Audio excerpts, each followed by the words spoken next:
안녕하세요. 오늘은 책을 한 권 소개를 해드리도록 하겠습니다.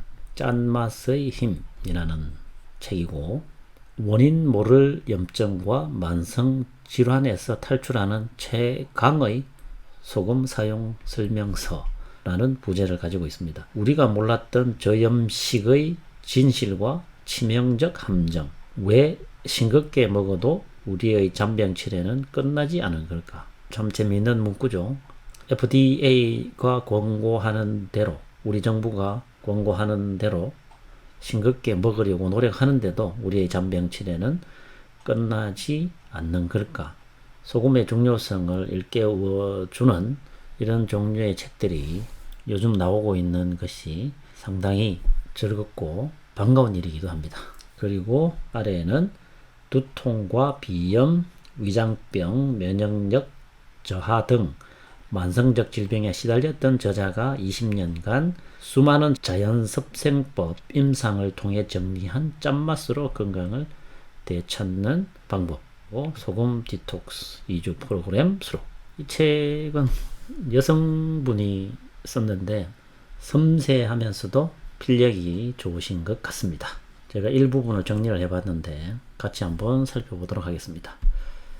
소금 속 나트륨이 문제라면 나트륨 섭취량만 따져서는 알 수가 없다. 나트륨 섭취량만 따로 떼놓고 볼 것이 아니라 나트륨 흡수 배출과 관련 있는 물 섭취량, 칼륨이나 카페인 등의 섭취량이 얼마나 되는지를 함께 살펴봐야 한다. 어떤 물질이든 그것만 단독으로 떼놓고 분석하는 것은 의미가 없다. 맥락을 알아야 본질이 보인다. 여러 가지의 상관관계를 살필 수 있어야 된다. 이런 의미죠. 다양한 음식의 조합이 주는 상호작용은 무시하고 오로지 나트륨 양만을 추정해 절대량인 것처럼 통계를 낸 뒤 많고 적음을 논하는 것이 과연 과학적이고 합리적인 일인지 의문이다. 몸 속에 짠 기운, 염이 부족하면 염증이 된다. 위염, 대장염, 비염, 중이염, 전립선염, 치주염 등 부위를 달리하면서 이곳저곳에 염증이 생긴다. 소금염자죠. 소금염이 이렇게 염증에 비유를 했는데 우리가 예전에 냉장고가 없던 시절에 대부분 우리가 어떻게 음식을 보관을 했느냐면 염장을 했죠. 김치도 그런 류의 하나고 특히 생선, 그죠? 생선 중에 강고등어를 이렇게 소금을 뿌려서 절여서 보관을 했습니다. 왜 소금을 뿌려서 보관을 했습니까? 소금을 뿌리면 일단 썩지 않죠. 썩지 않으면서 음식을 보관할 수 있는 가장 중요한 방법입니다. 자, 이 소금을 생선에 뿌렸더니만 썩지 않는 것, 부패하지 않죠. 이러한 어떤 천년 방부의 성질, 이러한 천년 방부의 성질이 소금에 있고, 이러한 소금을 섭취했을 때 우리 몸에서 염증을 억제하게 되겠죠. 염증도 일종의 부패하는 거니까 이렇게 염증 작용이 있는 분들은 소금을 먹으면서 한번 이러한 증상을 치료하려는 시도를 해보는 것도 나쁘지 않습니다. 우리가 그 케미칼 약 이런 거는 먹는 것을 크게 두려워하지 않습니다. 처방을 받아가지고 실제로 이 케미칼 약이라는 게 부작용을 동반을 하죠. 소금보다 당연히 부작용을 동반을 많이 하겠죠. 이 케미컬 약은. 약이라는 거는 일정한 독성을 지니고 있으니까 뭔가를 세균을 죽일 수 있는 거죠. 그런데 약 먹는 거는 겁을 안 내는데 이 소금 먹는 거는 겁을 내요. 이게 왜 이렇게 사람들의 머리가 세뇌가 됐는지. 일단 염증이 이렇게 있으면 통증이 생깁니다. 염은 곧 통증을 수반하게 되죠. 이러한 통증이 있는 분들은 생수에다가 질 좋은 소금을 타서 이렇게 마시는 것, 통증을 제거하는데 도움이 될 수도 있습니다. 그래서 소금을 먹는 것을 너무 겁을 내어서는 안 되겠다. 소금을 이야기하면서 이분은 통계 수치에 대해서 우리가 통계 수치에 어떻게 속고 있는지를 좀 보여주고 있습니다. 통계 수치, 그 앞에만 서면 왜 작아지는가? 통계는 의도에 따라 가공이 가능하다. 같은 현상을 두고도 무엇을 보려고 하는지에 따라 다른 결과를 얻을 수 있다. 우리에게 익숙한 과학의 방법론은 가설을 세우고 실험으로 데이터를 얻어 결론을 내린다. 중요한 이야기인데 어떤 가설을 세우고 그리고 실험을 해보고 그 다음에 이렇게 데이터를 얻게 되는 거죠. 결론을 얻게 됩니다. 소금 섭취가 고혈압을 유발한다라는 가설을 세우면 이미 결론을 내린 것과 마찬가지다. 실험과 데이터의 수집은 모두 그런 결론을 입증하는 방향으로 흘러간다. 이런 가설을 뒷받침해줄 데이터를 만들어내고 작업이 필요하다. 그렇게 기획하고 고안하여 필요한 표본을 수집해 대상을 선정한다. 추출한 표본으로 얻은 임상 실험의 결과는 객관적인 증거물이 된다. 저명한 학회지의 실험 결과를 배포하고 토론 주제로 내세우면 하나의 가설은 곧 기정사실화되고 여기에 언론 보도를 거치면 가설은 과학적으로 입증된 새롭게 증명된 과학적 근거가 된다. 어떤 실험이나 통계도 확률과 추정일 뿐 그것 자체로 과학적 근거가 될 수 없다. 숫자로 나타낸 데이터가 중립적이고 객관적인 사실을 증명한다는 생각은 순진한 착각이다. 이 세상에 같은 몸은 하나도 없다. 그럼에도 전 인류의 기준을 하나로 표준이라고 할 만한 하루 섭취량을 정할 수 있는 걸까? 그러니까 이 WHO가 소금 권장 섭취량을 1일 6g으로 정해놓고 모든 사람들을 권장하고 있는데 과연 이 6g이라는 것이 무엇을 통해서 만들어졌을까? 왜 6g인가? 이런 걸 한번 살펴봐야 되고 이 6g으로 정한 것이 과연 모든 사람들한테 표준이 되는가? 이런 질문과 의심을 우리는 한 번쯤 던져보고 가져봐야 되겠다. 자, 이렇게 된 예를 제가 하나 들어드리겠습니다.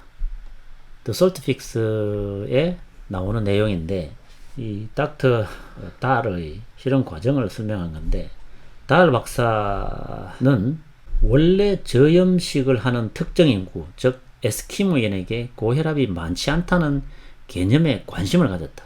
이와는 대조적으로 일본인과 같이 소금을 많이 섭취한 사람들은 고혈압 발생률이 훨씬 높았다. 이로 인해 그는 설치류에서 소금의 효과를 연구하게 된다. 하지만 문제가 있었다. 달 박사는 소금이 일반적인 쥐들의 혈압에 큰 영향을 미치지 않는다는 것을 알았다. 지금 가설을 세울 때 에스키모인에게 고혈압이 없는데 소금을 많이 섭취하는 일본인들에게 고혈압이 많이 발생하므로 이거는 소금은 고혈압의 원인일 거라는 가설을 세우게 되죠. 이게 하나의 가설이 되는 거죠. 그 가설을 증명하기 위해서 실험을 했는데 소금이 혈압에 영향을 미치지 않는다는 거였어. 그런데 이 사람은 또 한 단계 더 나아가죠. 그래서 그는 몇 세대에 걸친 건칭교배를 통해 소금에 민감성을 가진 이 쥐를 만들어내기 시작합니다. 달 박사의 쥐, Salt Sensitive Rat로 알려진 실험 쥐를 만들기로 결정했다. 그러니까 이 가설을 증명을 해보고 싶은 거죠. 그리고 달 박사는 실험실에서 소금 민감성을 가진 쥐들을 만들어 소금 혈압 가설을 증명하는데 사용했다. 이 Salt Sensitive Rat에 소금을 정말 그야말로 엄청나게 먹이죠. 과다 투여합니다.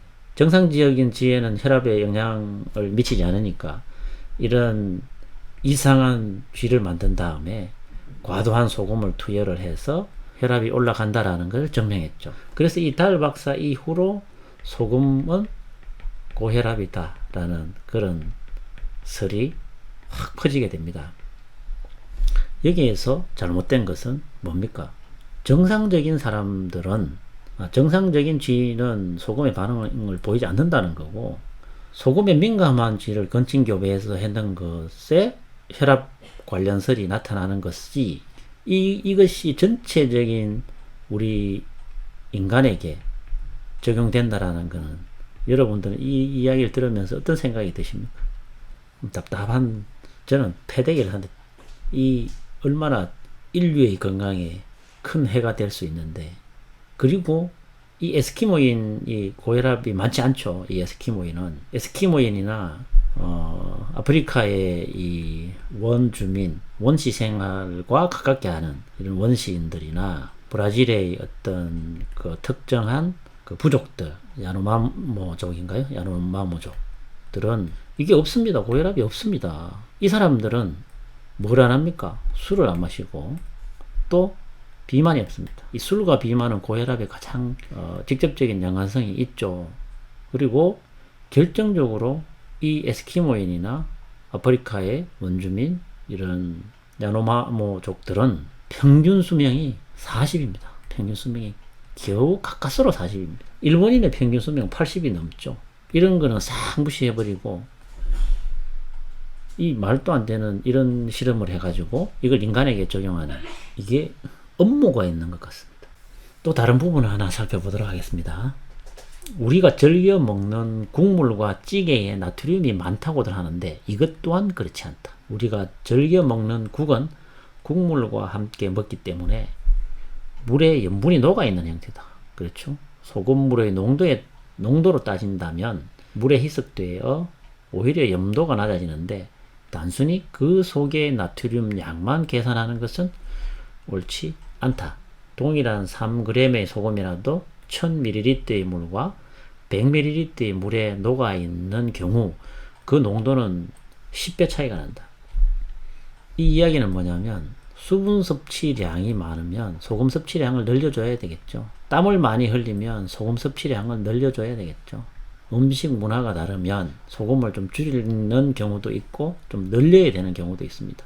나트륨 섭취 주범 1위인 김치는 나트륨 못지않게 칼륨도 많다. 채소에는 주로 칼륨이 많죠. 칼륨은 나트륨과 함께 전해질의 주 성분이고 나트륨과는 보완관계다.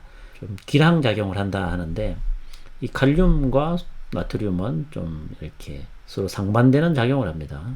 칼륨은 나트륨을 배출시키는 데 있어서 도움을 주죠. 서로 견제를 하고 있는 거죠. 그래서 칼륨이 급격하게 늘어나면 나트륨 양이 줄어들게 되는 거죠.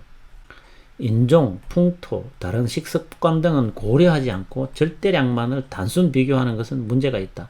이런 식단의 차이점은 고려하지 않은 채 하루 소금 섭취량을 똑같이 적용해야 하는 걸까? 역시 WHO의 6g 이걸 따라가려고 하는 국민들, 우리는 그래도 곡류, 채소, 국류의 문화가 있죠. 식문화가 있죠. 그래서 우리는 수분 섭취량이 많고, 그죠? 수분 섭취량이 많고, 칼륨 섭취량이 많습니다. 그럼 상대적으로 이러한 식습관에 있는 사람들은 나트륨 섭취량을 늘려줘야지만 칼륨과 나트륨 균형이 맞게 되는 겁니다. 제가 항상 균형이라고 이야기했죠. 균형이 가장 중요한 거다. 특히 땀을 많이 흘리고 채소를 많이 먹고 물을 많이 먹고 그리고 커피를 하루에 3잔 이상씩 마시고 이런 사람들은 또 양약을 먹는 사람들 이 소금 소비량이 일반 사람들보다 훨씬 많습니다. 이런 사람들은 저염식을 하게 되면 이런 사람들 땀을 흘리고 채소를 많이 먹으라 그래서 채소 먹고 소금은 줄이고 또 물 많이 먹으라고 하니까 물 많이 먹고 또 챙겨주는 병원에서 약 먹고 커피는 좋아해서 이뇨제인 커피를 먹게 되면 소금은 계속 주니까 이런 순환의 고리는 뭐냐면 죽음으로 가는 길을 스스로 앞당기고 있다. 미친 짓이죠. 사실 소금 섭취량, 물 섭취 권장량은 수치만 정해져 있을 뿐 왜 그런 수치가 나왔는지에 대한 논리가 없다.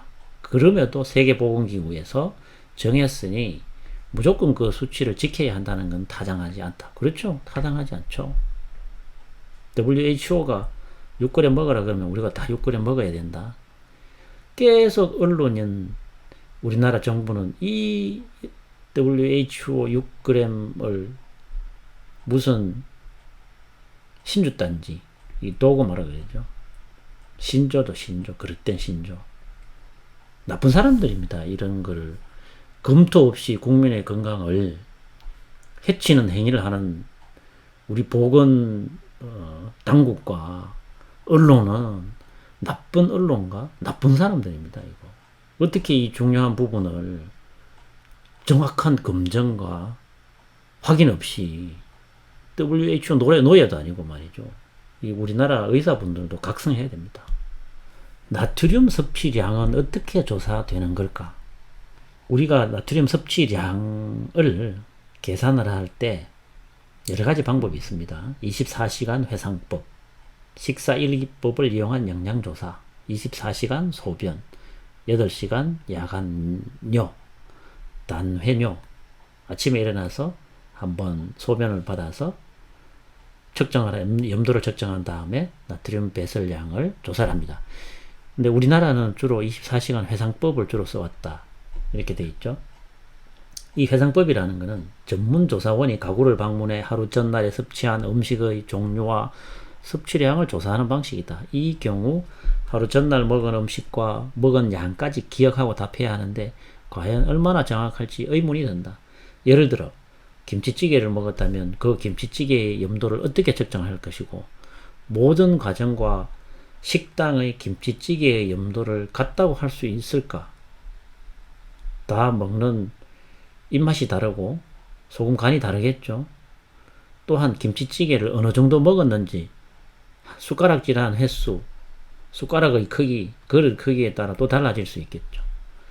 실제로 회상법을 이용한 나트륨 섭취량 산출의 타당도를 분석한 결과를 보면 24시간 회상법과 소변 나트륨의 상관성이 매우 낮게, 즉 자신이 그날 먹은 것을 회상하는 방식으로 실제 나트륨 섭취량이 얼마인지 알아내기 어렵다는 말이다. 이거 어떻게 압니까? 하루 섭취량을. 그러니까 과학이 이렇게 표현해야 되겠죠. 저는 이렇게 표현합니다. 개판이다. 가장 정확한 방법은 24시간 소변의 그 나트륨을 측정하는 방법입니다. 가장 정확한 것은 24시간. 근데 24시간 다니면서 소변을 다 걷는다고 생각을 해보십시오. 이게 얼마나 어려운 일인가. 그래서 이게 어려우니까 단해뇨를 많이 사는 방법입니다. 그나마 단해뇨가 다른 것보다 좀 정확한데 우리나라는 이 회상법으로 해가지고 몇 그램 먹었다 이런 조사를 하고 있습니다. 형편없는 거죠. 저염 소금이 건강에 좋다. 짠맛은 그대로이지만 나트륨을 줄였다는 소위 건강소금이라는 것이 있다. 성분을 들여다보면 염화나트륨을 줄이고 염화칼륨을 첨가한 것인데 칼륨 과잉은 나트륨보다 더 위험하다. 염화칼륨을 첨가했죠. KCl. 나트륨은 물을 끌어당겨 혈압을 높이고 칼륨은 나트륨을 소변으로 배출시켜 혈압을 낮춘다. 고혈압 환자들은 칼륨이 많이 들어있는 과일이나 채소를 많이 섭취해야 하는 것으로 알려져 있다. 그러나 칼륨이 지나치면 근육마비나 가슴 통증, 부정맥, 호흡곤란 등을 일으키고 고칼륨 혈증이 심할 경우 심장 정지까지 올 수 있다. 실제로 염화칼륨은 사형수의 사형집행에 쓰이기도 한다. 오늘 음식을 채소만 먹었습니다. 칼륨 덩어리인 채소만 먹었습니다. 그리고 여기에 소금 간을 하지를 않았습니다. 그리고 칼륨 섭취를 늘리기 위해서 우유를 벌컥벌컥 또 오늘 마셨습니다. 저염식이 좋다고 해서 소금 섭취는 최대한 줄였습니다. 과일이 좋다고 해서 칼륨 덩어리인 바나나를 오늘 몇 개 먹었습니다. 요렇게 하고 역시 저염식을 하니까 과칼륨 혈증이 생기겠죠. 과칼륨 혈증은 죽습니다. 요렇게 죽습니다. 심장마비가 오는 거죠. 우리가 보면 소금에 NaCl이죠. 가장 많죠. 이 NaCl이. 보통 100g 미네랄을 차치하고 100g이면 이 나트륨이 거의 40g 존재하죠. 이 Cl은 60g. 자, 이렇게 많이 두었습니다. 이게 중요하기 때문에. 칼륨이 이 나트륨의 자리를 대신했을 경우에 그건 죽음입니다. 죽음. 이런 위험한 소금을 만들고 있고 이래서는 안 되겠죠. 짠맛의 귀한 다시 소금이 온다. 무엇을 먹을 것인지 못지않게 어떻게 해독하고 배출할 것인지가 더 중요한 시대. 그러니까 우리는 요즘 먹는 음식들, 가공식품들에 이게 먹을거리는 많은데 해독하고 배출할 것이 더 많습니다. 요즘. 그죠? 그래서 해독하고 배출할 것인지가 더 중요한 시대. 이 새로운 문명의 파도를 맑은 정신과 몸으로 헤쳐나가려면 인류는 다시 소금을 소환할 수밖에 없다. 살려면, 그것도 잘 살려면 소금이 필요하다. 밥상 위 간장 종지가 올라오고 식탁 위 소금통이 다시 자리 잡아야 한다. 짠맛의 귀한 다시 소금이 온다.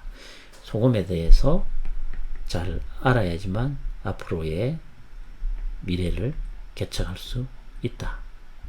이 소금을 인류가 제대로 알지 못하고 다음의 건강으로, 다음의 과학으로 넘어갈 수는 없다. 그만큼 소금은 중요한 겁니다. 여러분들도 이 책을 읽고 주위에 많이 추천해 주시면 소금에 대해서 다시 보게 되는 그런 기회가 될 것 같습니다. 감사합니다.